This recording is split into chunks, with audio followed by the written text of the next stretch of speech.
Iya, shalom saudara-saudara yang terkasih. Shalom. Haleluya, haleluya. Hari ini kita ada di dalam minggu-minggu terakhir bulan Oktober, tanggal 20 Oktober tepatnya tahun 2024. Kali ini kita akan mendengarkan firman Tuhan dalam ibadah kita lagi. Baik, kita buka kitab Roma pasal yang pertama, ayat yang ke-16. Ya, kita membaca satu ayat ini saja sebagai bagian bacaan kita hari ini. Kitab Roma pasal 1 ayat 16 bunyinya demikian. Sebab aku mempunyai keyakinan yang kokoh dalam Injil.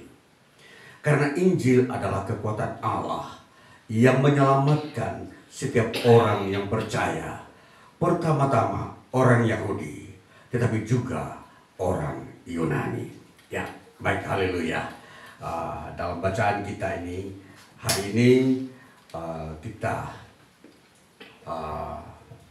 mau mendengar sebuah didikan iman lagi yang di dalamnya kita ambil atau kita ambil sumbernya daripada Injil itu sendiri. Baik, tema kita hari ini saudara-saudara, Injil dan dunia. Saudara, kalau kita memperhatikan di dalam teks kitab Roma ini, saudara, kitab Roma ini memang begitu kental berbicara tentang Injil. Tapi sesungguhnya di dalam isinya itu dia sedang melakukan sebuah perlawanan terhadap dunia. Jadi apa yang saya tampilkan di sini, tema Injil dan dunia itu akan menerangkan kepada kita bagaimana kita menjadi seorang Kristen yang benar-benar mengerti posisi Injil dan posisi dunia. Saudara, Injil yang kita semua tahu bahwa Injil itu adalah kabar baik. Dan di dalam inti Injil itu sendiri ialah Tuhan Yesus Kristus. Nah, inilah saudara, di dalam pemahaman iman Kristen atau di dalam dogmatik iman Kristen, di situ mengajarkan bahwa Tuhan Yesus Kristus sebagai sentrum dari seluruh keberadaan iman Kristen. Jadi kalau kita mau melihat iman Kristen, maka kita menuju kepada sentrumnya atau titik pusatnya adalah Tuhan Yesus Kristus. Nah, itulah Injil. Jadi kita mau melihat di sini bahwa Injil dan dunia itu berarti kita sedang mempertentangkan atau memperhadapkan antara Yesus Kristus dan dunia. Nah, ada apa di balik semua ini, saudara-saudara? Mengapa saya harus menghadapkan, mempertentangkan ya antara dua wujud ini, Yesus Kristus dan dunia? Saudara, inilah latar belakangnya. Saudara, Yesus Kristus datang ke dunia bukan dengan tangan kosong. Dia hadir membawa kebenaran Allah. Itu adalah berita penting. Itu adalah sebuah pengetahuan yang datang dari surga. Nah, inilah yang kita harus mau melihat titik terangnya, perbedaan antara Yesus Kristus dan dunia. Nah, jadi kalau Yesus Kristus datang ke dalam dunia ini membawa kebenaran Allah, maka di dalam dunia ini tentunya tidak memiliki kebenaran Allah. Nah, itu sebabnya terjadi pertentangan dunia dan Yesus Kristus. Nah, itu sebabnya Injil, kitab yang kita baca iman Kristen, selalu menampilkan kebenaran Allah. Dan tentunya perpijakan orang-orang percaya kepada Yesus Kristus selalu pada ajaran Yesus Kristus. Nah, itulah yang disebut sebagai kebenaran Allah, kebenaran yang datang dari surga. Saudara, perlu kita simak baik-baik bahwa kenapa perlu ada pertentangan, bukan perkawinan. Jangan salah pikir, jangan salah tangkap. Seringkali orang mau mengawinkan ajaran Kristus dengan ajaran dunia. Antara kebenaran Allah dan bukan kebenaran Allah. Nah, jadi ini sebuah salah kaprah. Ini kesalahan fatal bagi manusia. Katakanlah manusia modern ini yang tidak mau terjadi sebuah perselisihan di dalam pikiran, ya. Seringkali manusia mengambil jalan tengah, kompromi, mengawinkan. Daripada bertentangan, lebih baik mengawinkan separuh dari Injil, separuh dari dunia. Maka jadilah separuh-separuh.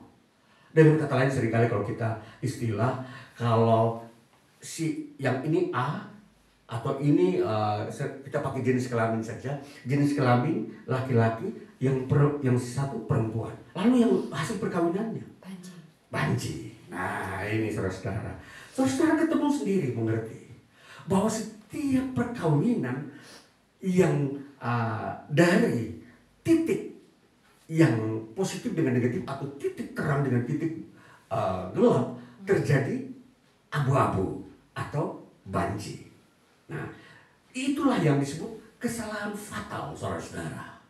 Maka kita di sini harus mempunyai sebuah prinsip bahwa apa yang benar tetaplah benar. Biarlah itu aslinya kebenaran dari surga.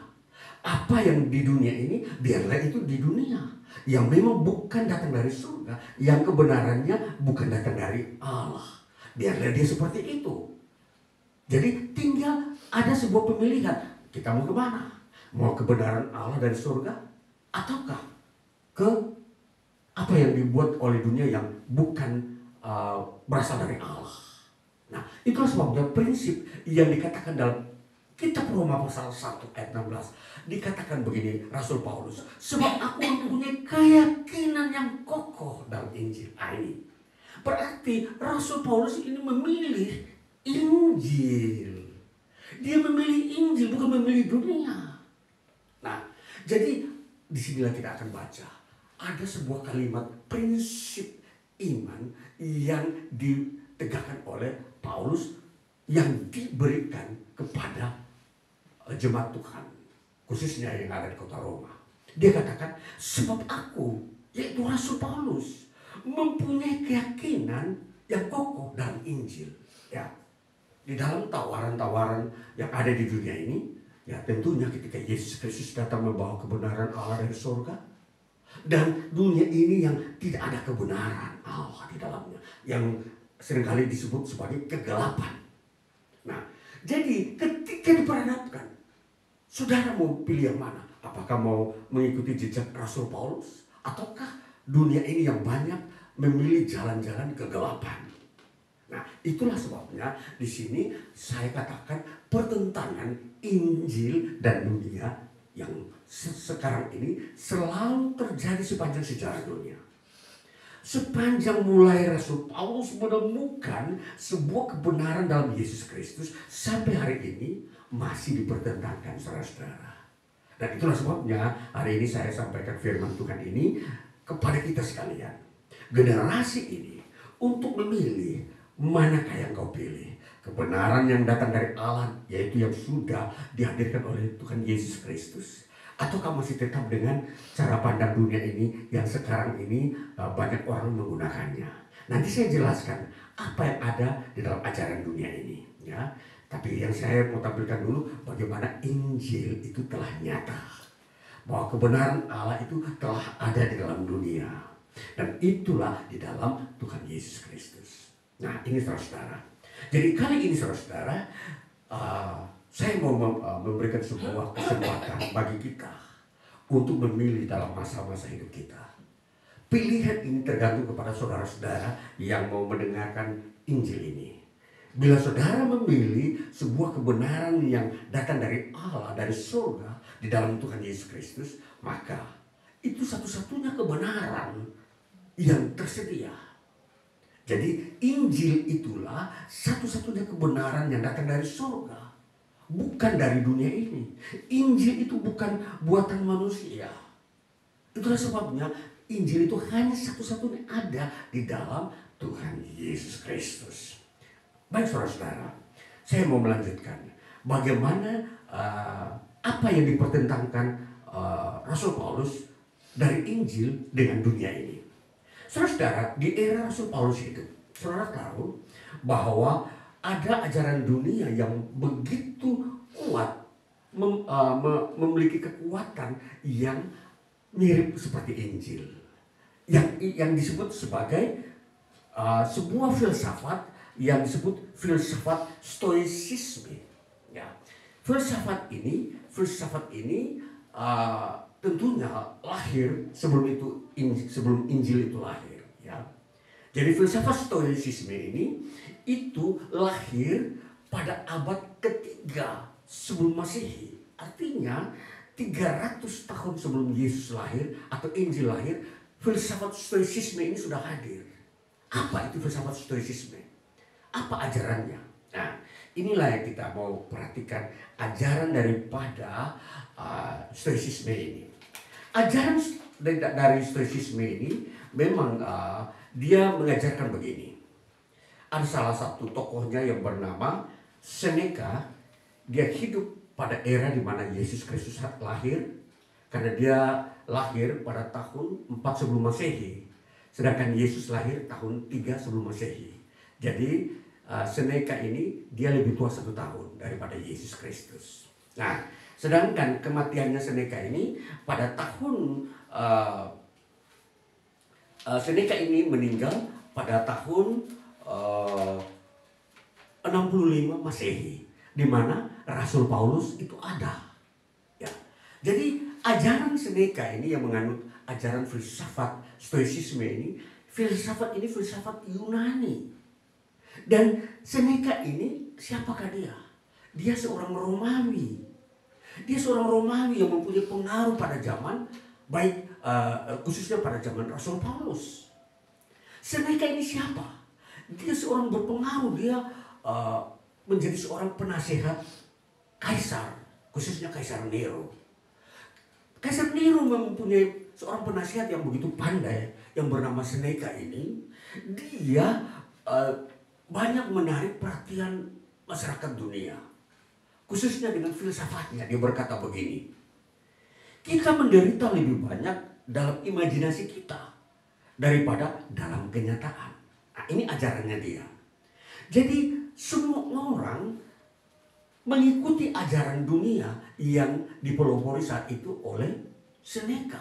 Dan pada era saat dimana Injil itu lahir, di mana Rasul Paulus mengajarkan Injil, Seneca ini mengajarkan filsafat.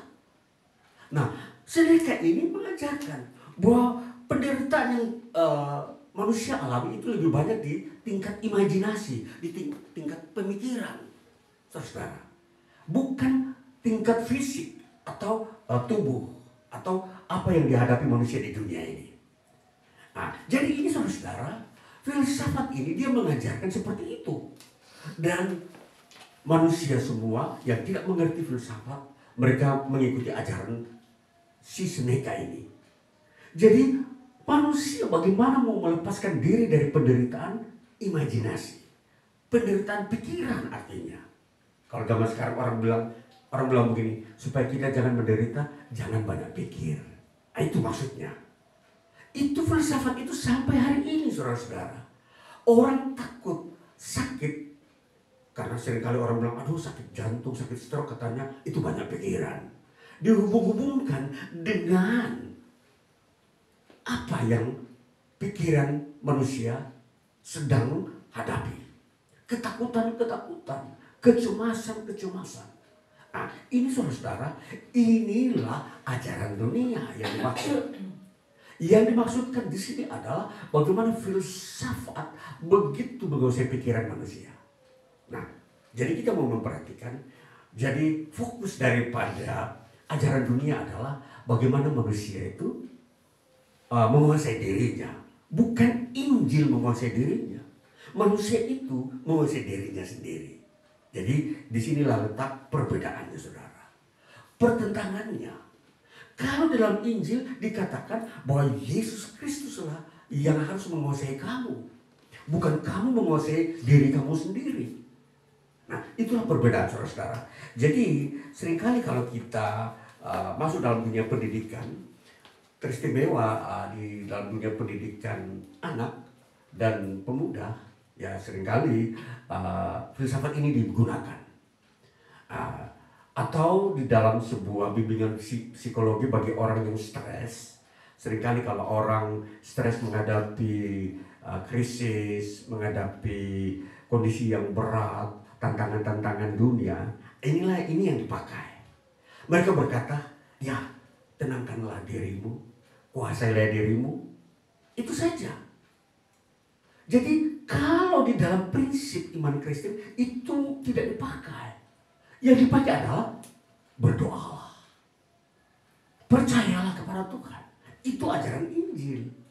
Jadi di sini letak perbedaannya saudara-saudara, bahwa ajaran dunia ya berbeda dengan ajaran Injil.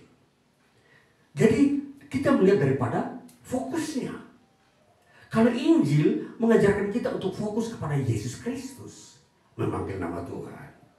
Kamu ada masalah, krisis atau kondisi-kondisi apa saja yang kau sedang hadapi, usahamu kurang lancar, pekerjaan, kau sedang mencari pekerjaan, atau pendidikan sedang mengalami tekanan-tekanan, maka bagaimana cara saudara mencari solusi? Jadi solusi yang kita harus pakai menurut iman Kristen, datanglah kepada Yesus Kristus, berdoalah.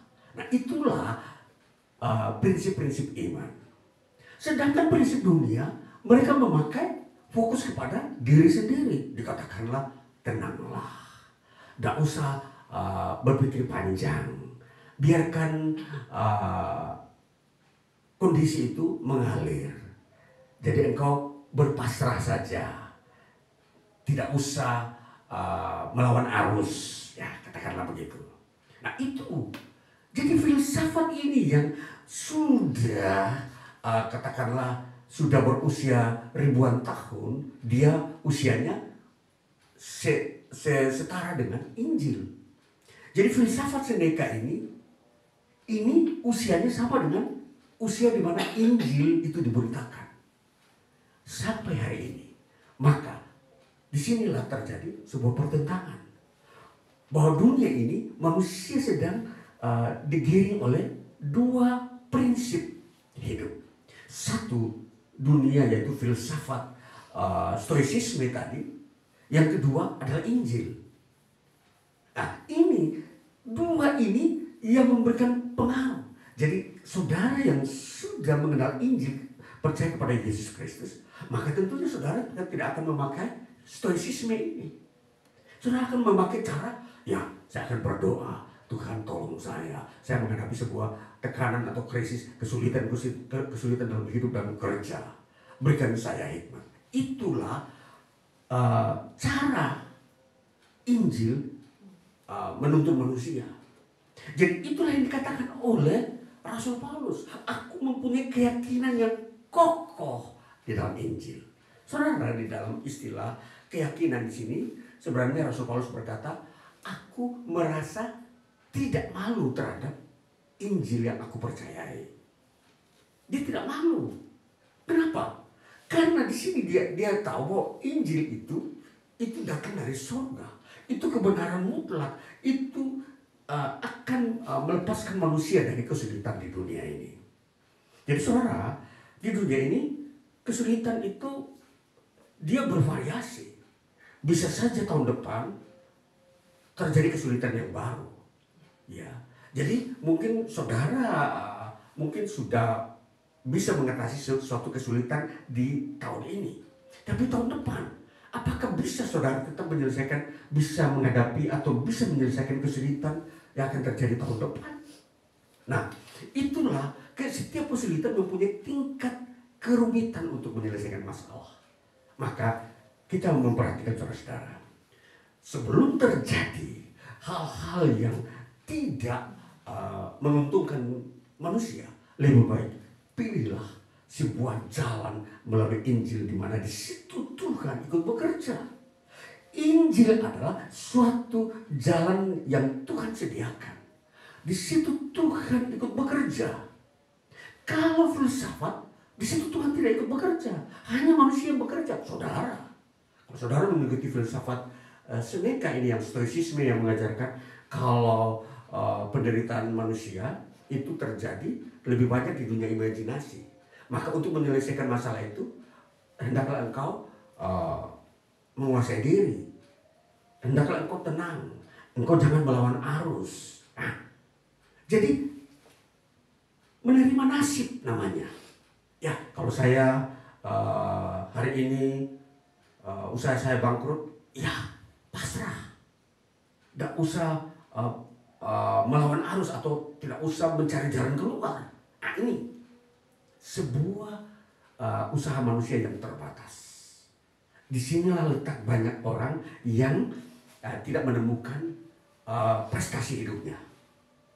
Karena apa? Karena dia bilang pasrah saja. Pasrah, daripada engkau takut, cemas, dan mentalmu goyah, mentalmu menjadi orang yang tidak sadarkan diri, maka lebih baik tidak usah melawan arus. Nah, inilah filsafat-filsafat stoicisme atau ajaran-ajaran dunia. Ini dari Seneca, bukan dari Injil. Jadi Seneca inilah dia menampilkan ajaran ini bagi orang-orang yang menemukan kesulitan. Nah, jadi kalau kita memperhatikan bagaimana Seneca ini menampilkan filsafatnya, tentunya dia belajar dari nenek moyang filsafat stoicisme ini.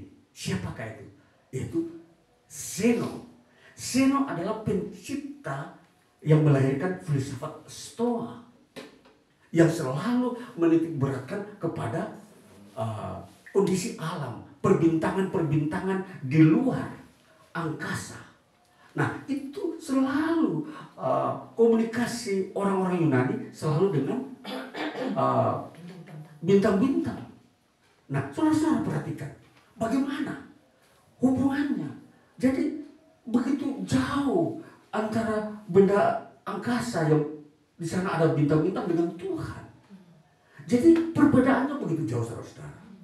Jadi di sini kita mau melihat bahwa Injil itu harus menjadi kekuatan saudara. Pilihlah Injil, pilihlah jalan Tuhan. Jadi kesulitan memang ada, saudara-saudara. Tetapi setiap kesulitan yang saudara hadapi, saudara menemukan jalan keluar dengan cara berdoa. Datang kepada Tuhan Yesus, mintalah daripada Dia. Tuhan, berikan aku hikmat supaya aku bisa keluar dari kondisi keadaan sekarang ini. Saudara mau mencari pekerjaan suka, saudara ingin menambah penghasilan atau memelihara ekonomi saudara, ataupun kondisi-kondisi yang saat ini saudara butuhkan supaya saudara tentram di dalam rumah tangga. Saudara tidak gelisah kalau kondisi di luar sana lagi ramai, saudara di rumah sendirian atau di rumah dengan hanya segelintir orang. Saudara tidak terpengaruh. Karena apa, saudara-saudara? Karena prinsip bahwa di dalam diri saudara, saudara sudah dikuasai oleh Kristus Yesus, bukan diri saudara sendiri. Kalau saudara menguasai diri saudara sendiri tanpa Kristus, contoh, ketika saudara kesepian di rumah, saudara mulai mencari pekuburan, keluar rumah, ke tempat-tempat rekreasi, tempat-tempat keramaian, tempat-tempat di mana pusat masyarakat di situ ada, saudara akan hadir di situ. Untuk mencari apa? Kebahagiaan. Maka di sini prinsip stoicisme adalah membuat diri itu bahagia. Bagaimana saudara bahagia? Supaya pikiran saudara tidak menyusahkan saudara, carilah tempat-tempat bahagia. Nah, mulai muncul acara-acara yang dibangun oleh masyarakat. Bagaimana?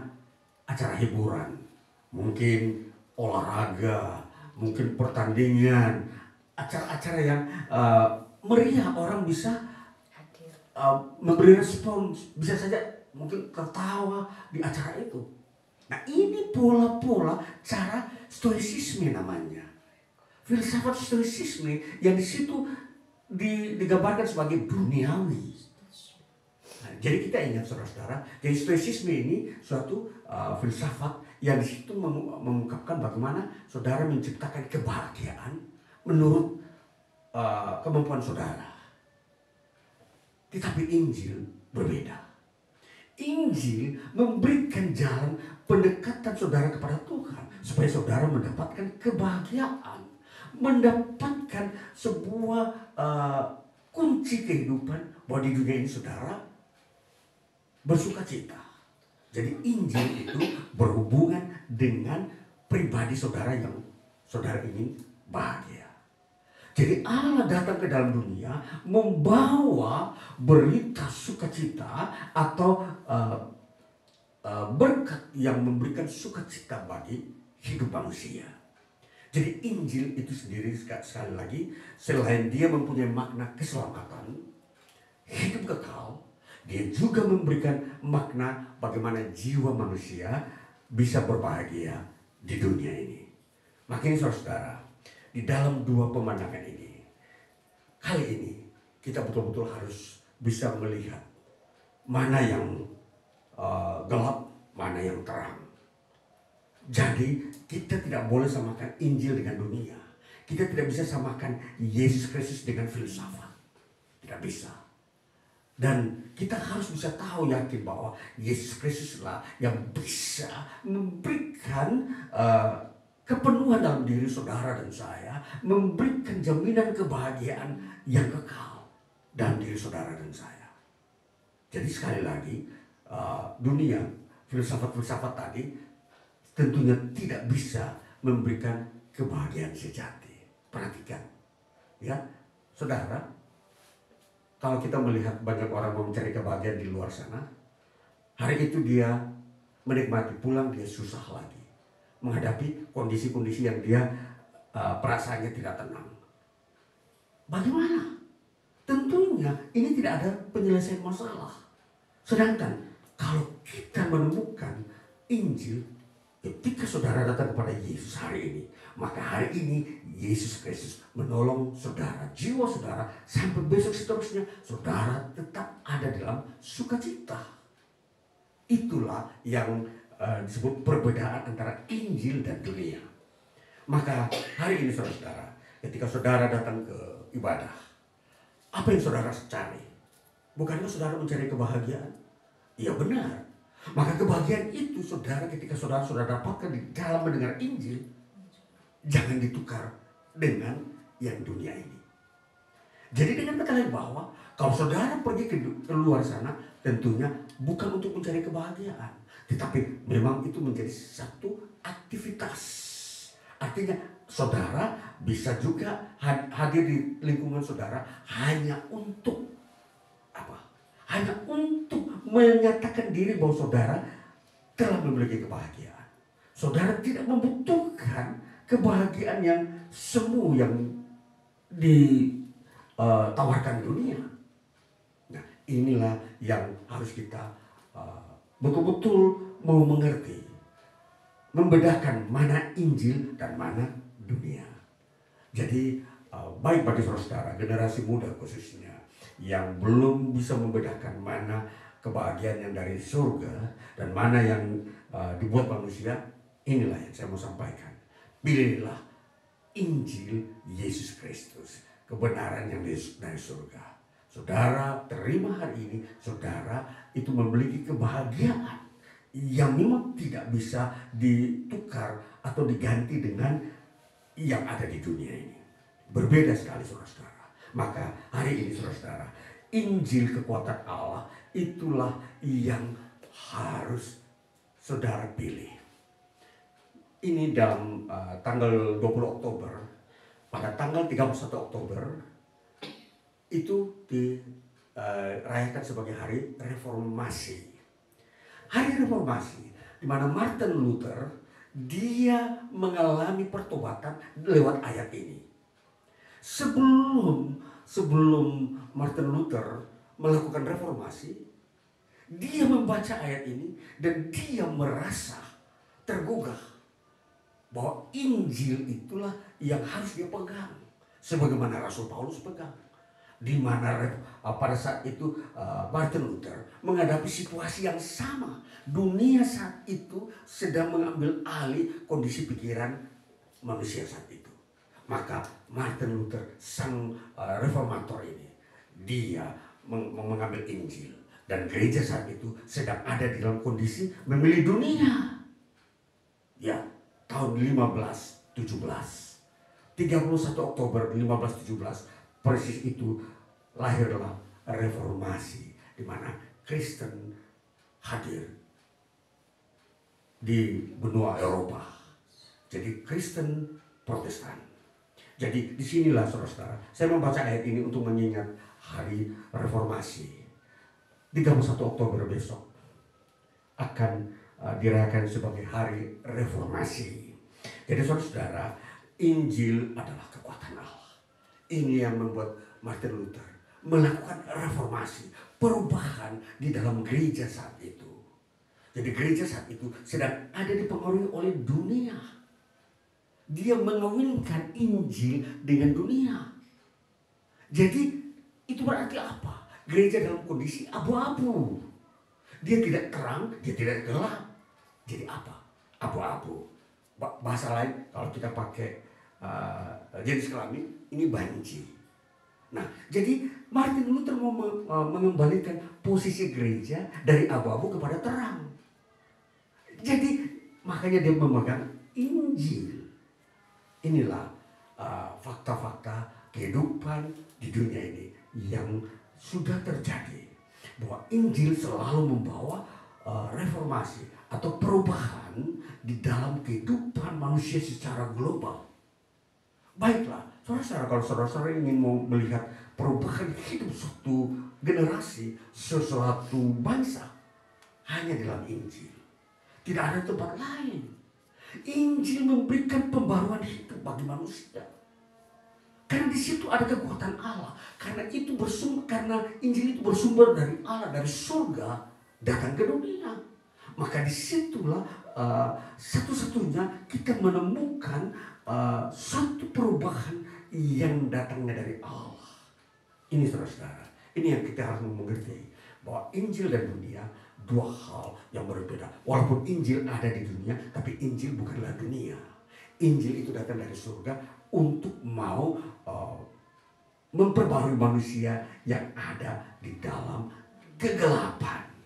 Nah, ini saudara-saudara, baiklah, mari kita mau selalu serius. Perhatikanlah Injil. Kalau saudara mau mengalami pembaruan hidup, perhatikanlah Injil. Dengarlah Injil. Datanglah kepada Yesus Kristus. Saudara akan mengalami pembaruan hidup.